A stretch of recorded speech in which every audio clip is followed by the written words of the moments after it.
தமிழ்நாட்டு அரசின் முதலமைச்சர் என்ற முறையில் দীর্ঘ অপেক্ষার অবসান, অবশেষে শপথ নিলেন থালাপতি। উচ্ছ্বাসে ফেটে পড়ল সমর্থকরা। পুতিনের এক ইঙ্গিতেই তোলপাড় বিশ্ব রাজনীতি। তবে কি শেষ হতে চলেছে ইউক্রেন যুদ্ধ? পাকিস্তানে ভয়াবহ বিস্ফোরণ, মুহূর্তে ঝরে গেল একাধিক পুলিশ সদস্যের প্রাণ।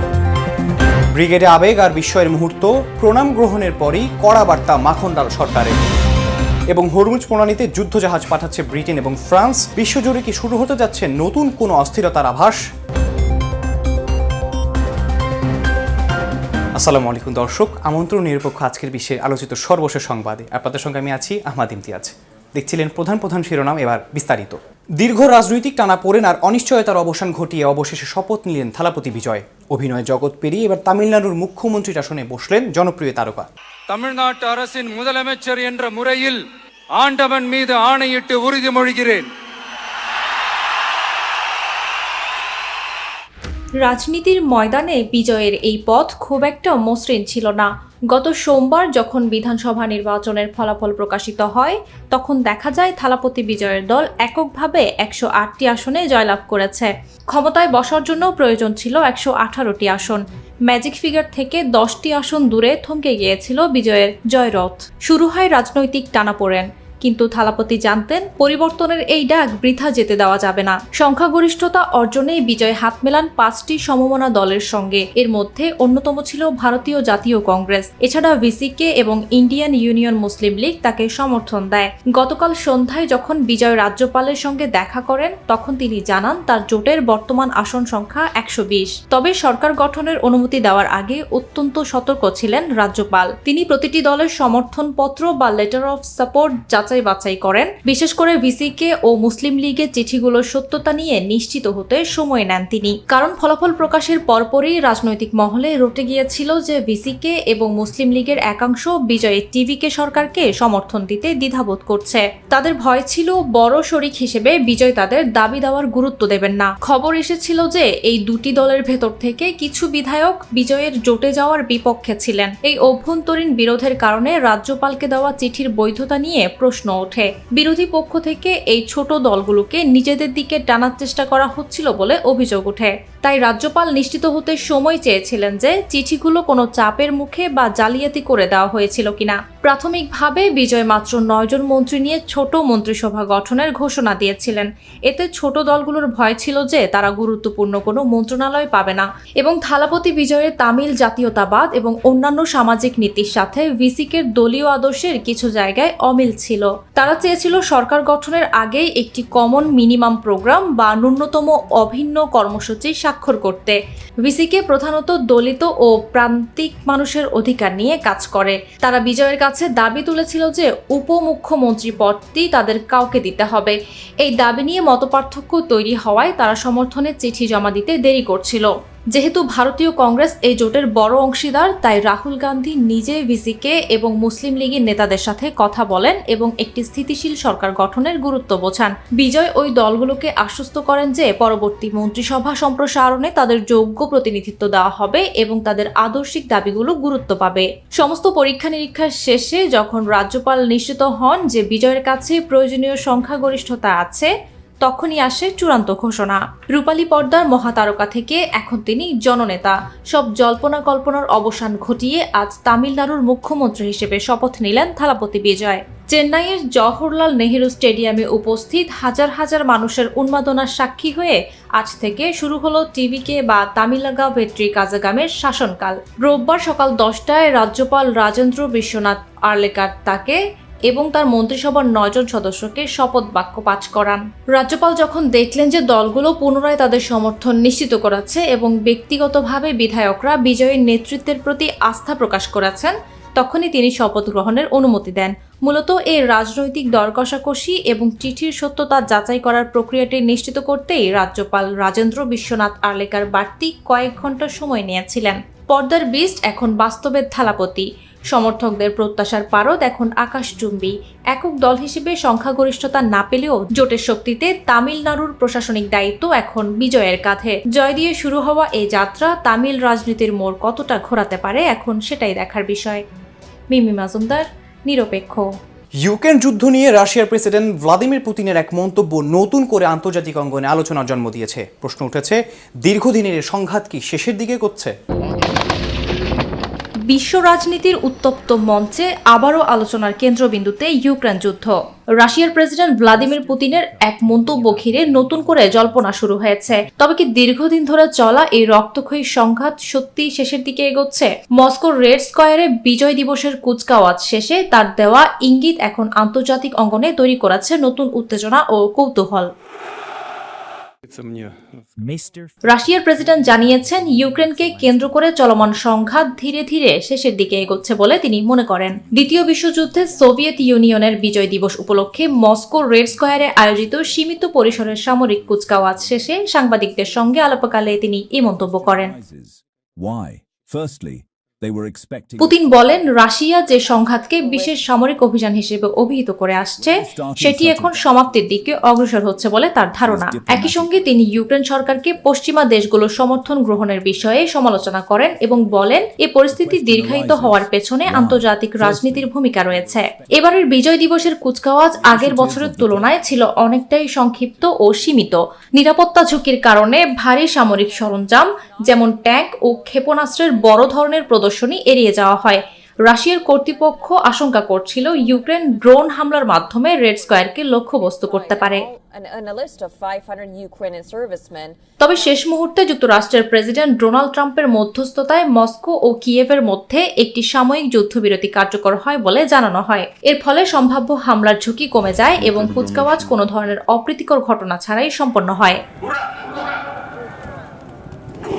বিজয় দিবস উপলক্ষে দেওয়া ভাষণে পুতিন দাবি করেন, রাশিয়া একটি ন্যায়সঙ্গত অবস্থান থেকে এই সংঘাতে অংশ নিচ্ছে এবং ইউক্রেনকে আগ্রাসী শক্তি হিসেবে আখ্যা দেন। তার ভাষ্য অনুযায়ী ইউক্রেনকে পশ্চিমা সামরিক জোট ন্যাটো অস্ত্র ও রাজনৈতিক সমর্থন দিয়ে সহায়তা করছে, যা পরিস্থিতিকে আরও জটিল করে তুলেছে। পরবর্তীতে এক সংবাদ সম্মেলনে পশ্চিমা দেশগুলোর ভূমিকা নিয়ে প্রশ্ন করা হলে পুতিন বলেন, পশ্চিমা রাষ্ট্রগুলো ইউক্রেনকে সহায়তার প্রতিশ্রুতি দিয়েছিল এবং এরপর থেকে রাশিয়ার বিরুদ্ধে সংঘাতকে উস্কে দেওয়া হয়েছে। তার মতে এই সংঘাত এখনও চলমান থাকলেও তা ধীরে ধীরে সমাপ্তির দিকে যাচ্ছে। 2022 সালের ফেব্রুয়ারিতে রাশিয়া ইউক্রেনে সামরিক অভিযান শুরু করে, যার ফলে ইউরোপে দ্বিতীয় বিশ্বযুদ্ধের পর সবচেয়ে বড় সংঘাতের সূচনা হয়। এরপর থেকে দুই দেশের মধ্যে যুদ্ধ অব্যাহত রয়েছে এবং এতে হাজারো মানুষের প্রাণহানি ও ব্যাপক অবকাঠামোগত ক্ষতি হয়েছে। বর্তমানে আন্তর্জাতিক সম্প্রদায় যুদ্ধ বন্ধে বিভিন্ন পর্যায়ে কূটনৈতিক প্রচেষ্টা চালালেও এখনও স্থায়ী সমাধান আসেনি। এর মধ্যেই পুতিনের সাম্প্রতিক মন্তব্য নতুন করে যুদ্ধ পরিস্থিতি নিয়ে আলোচনা ও কূটনৈতিক সম্ভাবনার ইঙ্গিত দিচ্ছে বলে বিশ্লেষকরা মনে করছেন। বিশ্লেষকদের মতে পুতিনের এ ধরনের মন্তব্য কূটনৈতিক বার্তার অংশ হতে পারে, যা আন্তর্জাতিক চাপ, যুদ্ধ পরিস্থিতি এবং আলোচনার সম্ভাবনার সঙ্গে সম্পর্কিত। তবে বাস্তব পরিস্থিতি এখনও জটিল এবং যুদ্ধের স্থায়ী সমাধান নিয়ে অনিশ্চয়তা রয়ে গেছে। এই প্রেক্ষাপটে পুতিনের সাম্প্রতিক মন্তব্য নতুন করে কূটনৈতিক সম্ভাবনা দরজা খুলে দিয়েছে কিনা তা নিয়ে বিশ্বজুড়ে চলছে বিশ্লেষণ ও আলোচনা। মিমি মজুমদার, নিরপেক্ষ। পাকিস্তানের ভয়াবহ হামলায় একাধিক পুলিশ সদস্য নিহত হয়েছেন। আফগান সীমান্তের কাছে এই হামলায় আত্মঘাতী বিস্ফোরণ, ড্রোন ও ভারী অস্ত্র ব্যবহার করা হয়েছে, যাতে একটি নিরাপত্তা চৌকি পুরোপুরি ধ্বংস হয়ে যায়। পাকিস্তানের খাইবার পাখতুনখাওয়া প্রদেশে আবারও রক্তক্ষয়ী তাণ্ডব। আফগানিস্তান সীমান্তবর্তী বান্নু জেলায় ভয়াবহ এক হামলায় প্রাণ হারিয়েছেন অন্তত 12 জন পুলিশ সদস্য। শনিবার রাতের এই হামলায় শুধু আত্মঘাতী বোমাই নয়, ব্যবহার করা হয়েছে ড্রোন এবং ভারী অস্ত্র। মুহূর্তেই একটি নিরাপত্তা চৌকি ধ্বংসস্তূপে পরিণত হয়েছে। হামলা শুরুটা ছিল অত্যন্ত সুপরিকল্পিত। পুলিশ কর্মকর্তা জাহিদ খান জানান, সন্ত্রাসীরা প্রথমে একটি বিস্ফোরক বোঝাই গাড়ি নিয়ে নিরাপত্তা চৌকির দেয়ালে ধাক্কা দেয়। বিস্ফোরণটি এতটাই শক্তিশালী ছিল যে চৌকিটি ধসে পড়ে। আল জাজিরার তথ্য মতে সেই কম্পন অনুভূত হয়েছে পার্শ্ববর্তী বেসামরিক এলাকাতেও। ক্ষতিগ্রস্ত হয়েছে সাধারণ মানুষের ঘরবাড়ি। তবে ধ্বংসলীলা সেখানেই শেষ ছিল না। প্রথম বিস্ফোরণের পর যখন অতিরিক্ত পুলিশ ফোর্স ঘটনাস্থলে পৌঁছায়, তখনই শুরু হয় সন্ত্রাসীদের দ্বিতীয় পর্যায়ের হামলা। সন্ত্রাসীরা আগে থেকেই ওত পেতেছিল বা অ্যাম্বুশ করে রেখেছিল। পুলিশ সদস্যদের উপর চারপাশ থেকে বৃষ্টির মতো গুলি শুরু হয়। নাম প্রকাশে অনিচ্ছুক এক কর্মকর্তা জানিয়েছেন, এই অতর্কিত হামলায় হতাহতের সংখ্যা বেড়েছে। এমনকি এই অভিযানে ড্রোন ব্যবহারের তথ্য পাওয়া গেছে, যা হামলার ভয়াবহতা আরও বাড়িয়ে দেয়। এই নারকীয় হামলার দায় স্বীকার করেছে সশস্ত্র গোষ্ঠী ইত্তেহাদ উল মুস্তাহিদিন পাকিস্তান। গত কয়েক মাস ধরেই পাকিস্তানের এই সীমান্ত অঞ্চলে নিরাপত্তা বাহিনীর উপর হামলার মাত্রা আশঙ্কাজনক হারে বেড়েছে। বিশ্লেষকরা বলছেন, আফগান সীমান্ত ঘেঁষা এই জেলাগুলোতে সশস্ত্র গোষ্ঠীগুলো আবারও সংগঠিত হওয়ার চেষ্টা করছে। বর্তমানে পুরো 52 জেলায় রেড অ্যালার্ট জারি করা হয়েছে। সেনাবাহিনী ও পুলিশ যৌথ তল্লাশি অভিযান শুরু করেছে। তবে এখনো অনেক সদস্যের অবস্থা আশঙ্কাজনক হওয়ায় নিহতের সংখ্যা আরও বাড়তে পারে বলে আশঙ্কা করা হচ্ছে। পাকিস্তানের অভ্যন্তরীণ নিরাপত্তা এখন বড় চ্যালেঞ্জের মুখে। শান্তির খোঁজে থাকা দেশটিতে বুলেট আর বোমার শব্দ যেন থামছেই না। মিমি মাজুমদার, নিরপেক্ষ। এবার কলকাতার ব্রিগেড প্যারেড গ্রাউন্ডে এক ভিন্ন মাত্রার রাজনৈতিক দৃশ্য দেখা যায়। শপথ গ্রহণে অনুষ্ঠানের এক আবেগঘন মুহূর্তে প্রবীণ এক নেতার প্রতি শ্রদ্ধা জানিয়ে প্রধানমন্ত্রীর বিনয়ী আচরণ উপস্থিত জনমনে আলোচনার জন্ম দিয়েছে। বিস্তারিত আফরিন তিশার প্রতিবেদনে। जिसका जीवन संघर्ष करते करते चले गए, आज वही माखनलाल सरकार हमारा बीच में उपस्थित है। পশ্চিমবঙ্গের রাজনীতির ঐতিহাসিক পরিবর্তনের দিনে এক অনন্য দৃশ্যের সাক্ষী থাকল কলকাতা। 7 মে শনিবার কলকাতার ব্রিগেড প্যারেড গ্রাউন্ডে রাজ্যের প্রথম বিজেপি সরকারের মুখ্যমন্ত্রী হিসেবে শুভেন্দু অধিকারীর শপথ গ্রহণ অনুষ্ঠিত হয়। সেখানেই দেখা গেল এক বিরল ও আবেগঘন দৃশ্য। শুভেন্দু অধিকারীর শপথ গ্রহণ অনুষ্ঠানে 97 বছর বয়সী প্রবীণ নেতা মাখনলাল সরকারের পা ছুঁয়ে আশীর্বাদ নিয়েছেন ভারতের প্রধানমন্ত্রী নরেন্দ্র মোদী। পরে তিনি এই প্রবীণ নেতাকে আলিঙ্গন করেন ও শ্রদ্ধাস্বরূপ তার পায়ে হাত দিয়ে প্রণাম করেন। মুহূর্তটি ঘিরে উপস্থিত নেতাকর্মীদের মধ্যে আবেগঘন মুহূর্তের সৃষ্টি হয় এবং সামাজিক যোগাযোগ মাধ্যমেও তা ব্যাপক আলোচনার জন্ম দেয়। এখন প্রশ্ন হচ্ছে, কে এই মাখনলাল, আর কেনই বা তার পা ছুঁয়েছেন ভারতের প্রধানমন্ত্রী? পশ্চিমবঙ্গ বিজেপির সভাপতি শ্রমিক ভট্টাচার্যের ভাষ্য অনুযায়ী মাখনলাল সরকার শুধু একজন প্রবীণ নেতা নন, তিনি ভারতীয় জনসংঘ ও বিজেপির ইতিহাসের জীবন্ত সাক্ষী। জনসংঘের প্রতিষ্ঠাতা শ্যামাপ্রসাদ মুখার্জির ঘনিষ্ঠ সহযোগী হিসেবে তিনি দীর্ঘ রাজনৈতিক জীবনে আদর্শিক সংগ্রাম ও সাংগঠনিক দক্ষতার পরিচয় দিয়েছেন। 1952 সালে শ্যামাপ্রসাদ মুখার্জির ঐতিহাসিক কাশ্মীর সফরে তার অন্যতম সফরসঙ্গী ছিলেন মাখনলাল সরকার। সে সময় কাশ্মীরে ভারতীয় তেরঙ্গা উত্তোলনের আন্দোলনে অংশ নেয়ার কারণে তাকেও গ্রেপ্তার হতে হয়েছিল। পরবর্তীতে 1953 সালে কাশ্মীর কারাগারে শ্যামাপ্রসাদ মুখার্জির রহস্যজনক মৃত্যুর সময়ও তিনি কাছ থেকে পুরো ঘটনা প্রবাহ প্রত্যক্ষ করেন। রাজনৈতিক জীবনে একাধিক ঘটনার জন্য আলোচিত ছিলেন মাখনলাল সরকার। কংগ্রেস শাসনামলে দেশাত্মবোধক গান গাওয়ার অভিযোগে দিল্লি পুলিশ তাকে গ্রেপ্তার করেছিল। আদালতে বিচারক ক্ষমা চাইতে বললেও তিনি তা অস্বীকার করেন এবং এজলাসে আবার সেই গান গেয়ে শোনান। তার সাহসিকতায় মুগ্ধ হয়ে বিচারক তাকে সসম্মানে মুক্তি দেওয়ার নির্দেশ দেন। 1980 সালে বিজেপি প্রতিষ্ঠার পর উত্তরবঙ্গে দলের সাংগঠনিক বিস্তারে গুরুত্বপূর্ণ ভূমিকা রাখেন তিনি। পশ্চিম দিনাজপুর, জলপাইগুড়ি ও দার্জিলিং জেলার সাংগঠনিক সমন্বয়কের দায়িত্ব পালন করে মাত্র 1 বছরের মধ্যে প্রায় 10,000 সদস্য সংগ্রহ করেন। পরে তিনি শিলিগুড়ি সাংগঠনিক জেলার প্রথম জেলা সভাপতি হন এবং টানা 7 বছর দায়িত্ব পালন করেন, যা বিজেপির সাংগঠনিক ইতিহাসে বিরল ঘটনা হিসেবে বিবেচিত। রাজনৈতিক বিশ্লেষকদের মতে শুভেন্দু অধিকারীর শপথের দিন মাখনলাল সরকারের প্রতি মোদির এই শ্রদ্ধা শুধু ব্যক্তিগত সম্মান নয়, বরং বিজেপির পুরনো আদর্শিক নেতৃত্বের প্রতি প্রকাশ্য স্বীকৃতি। অনুষ্ঠানের শেষে প্রধানমন্ত্রী তার স্বাস্থ্যের খোঁজ খবরও নেন বলে জানা গেছে। আফরিন তিশা, নিরপেক্ষ। হরমুজ প্রণালীকে ঘিরে মধ্যপ্রাচ্যে নতুন করে উত্তেজনার আঁচ ছড়িয়েছে, যার প্রভাব পড়েছে বিশ্ব রাজনীতিতে। পরিস্থিতি নিয়ন্ত্রণে ইউরোপের 2 প্রভাবশালী দেশ যুক্তরাজ্য ও ফ্রান্স নতুন করে উদ্যোগ নিয়েছে। সমুদ্রের নীল জলরাশি এখন বারুদের গন্ধে ভারী। বিশ্বের অন্যতম গুরুত্বপূর্ণ বাণিজ্যিক রুট হরমুজ প্রণালী এখন যেন এক বিশাল রণক্ষেত্র। এই প্রণালীটি হঠাৎ করে স্তব্ধ হয়ে যাওয়ায় থমকে গেছে বিশ্ব বাণিজ্যের চাকা। কিন্তু কেন এই অচলাবস্থা? মূলত মধ্যপ্রাচ্যে ইরান, ইসরায়েল এবং যুক্তরাষ্ট্রের মধ্যে বাড়তে থাকা চরম উত্তেজনা এবং একের পর এক পাল্টাপাল্টি হামলার হুমকির জেরে এই সংকটের সূত্রপাত। নিরাপত্তার অভাবে বাণিজ্যিক জাহাজ চলাচল বন্ধ হয়ে যাওয়ায় বিশ্ববাজারে জ্বালানি তেলের দাম আকাশচুম্বী হয়েছে এবং বৈশ্বিক সরবরাহ ব্যবস্থা এক চরম বিপর্যয়ের মুখে পড়েছে। এই পরিস্থিতির প্রেক্ষিতে এবার বড় পদক্ষেপ নিয়েছে ইউরোপের 2 প্রভাবশালী শক্তি যুক্তরাজ্য ও ফ্রান্স। হরমুজ প্রণালীতে বাণিজ্যিক জাহাজের নিরাপত্তা নিশ্চিত করতে এবং জলপথ পুনরায় উন্মুক্ত করতে তারা সেখানে শক্তিশালী যুদ্ধজাহাজ মোতায়েন করছে। ব্রিটিশ নৌবাহিনী তাদের অত্যাধুনিক HMS ড্রাগন পাঠানোর ঘোষণা দিয়েছে, আর ফ্রান্স তাদের গর্বিত বিমান বাহিনী রণতরী শার্ল দ্য গোলকে লোহিত সাগরে মোতায়েন করার চূড়ান্ত সিদ্ধান্ত নিয়েছে। ইরান ও পশ্চিমা দেশগুলোর মধ্যে দীর্ঘদিনের সংঘাত এবং সাম্প্রতিক সময়ে এই প্রণালী দিয়ে যাতায়াতকারী জাহাজে হামলার আশঙ্কায় রুটটি কার্যত বন্ধ হয়ে যায়। এর ফলে প্রতিদিন লক্ষ লক্ষ ব্যারেল অপরিশোধিত তেল পরিবহন বাধাগ্রস্ত হচ্ছে, যার প্রভাব পড়ছে প্রতিটি সাধারণ মানুষের পকেটে। যুক্তরাষ্ট্রের মিত্রদের উপর ইরানের বিরুদ্ধে সরাসরি যুদ্ধে নামার চাপের মধ্যেই ব্রিটেন ও ফ্রান্সের এই স্বতঃস্ফূর্ত অংশগ্রহণ বৈশ্বিক রাজনীতিতে এক নতুন মাত্রা যোগ করেছে। যুক্তরাজ্যের প্রধানমন্ত্রী কিয়ার স্টারমার এই মিশনের উদ্দেশ্য পরিষ্কার করে বলেছেন, হরমুজ প্রণালীর নিরাপত্তা রক্ষায় অসংখ্য দেশ, সম্পদ ও সরঞ্জাম দিয়ে এই প্রচেষ্টায় সহায়তা করতে প্রস্তুত। তবে তিনি একটি শর্ত জুড়ে দিয়েছেন, যুক্তরাষ্ট্র, ইসরায়েল ও ইরানের মধ্যে চলমান সরাসরি সংঘাত কিছুটা প্রশমিত হওয়ার পরেই এই উদ্যোগ পূর্ণরূপে কার্যকর হবে। স্টারমার বারবার আশ্বস্ত করেছেন যে যুক্তরাজ্য ইরানের বিরুদ্ধে কোনো আক্রমণাত্মক অভিযানে অংশ নেবে না, বরং তাদের লক্ষ্য কেবল বাণিজ্যিক সুরক্ষা। অন্যদিকে ফরাসি প্রেসিডেন্ট ইমানুয়েল ম্যাক্রো কূটনৈতিক সমাধানের উপর জোর দিয়ে বলেছেন, এই গুরুত্বপূর্ণ জলপথ পুনরায় উন্মুক্ত করার বিষয়টি কেবল আলোচনার মাধ্যমে স্থায়ী সমাধান পেতে পারে। হরমুজ প্রণালীর এই উত্তপ্ত পরিস্থিতি এখন কেবল একটি আঞ্চলিক সংকট নয়, বরং বিশ্ব অর্থনীতির জন্য এক বিশাল চ্যালেঞ্জ।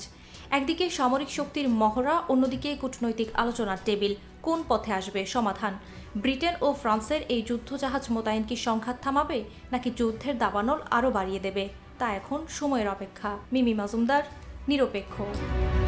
রাশিয়া ইউক্রেন যুদ্ধের মধ্যে ঘোষিত অস্থায়ী যুদ্ধবিরতি নিয়ে আন্তর্জাতিক অঙ্গনে মিশ্র প্রতিক্রিয়া দেখা দিয়েছে।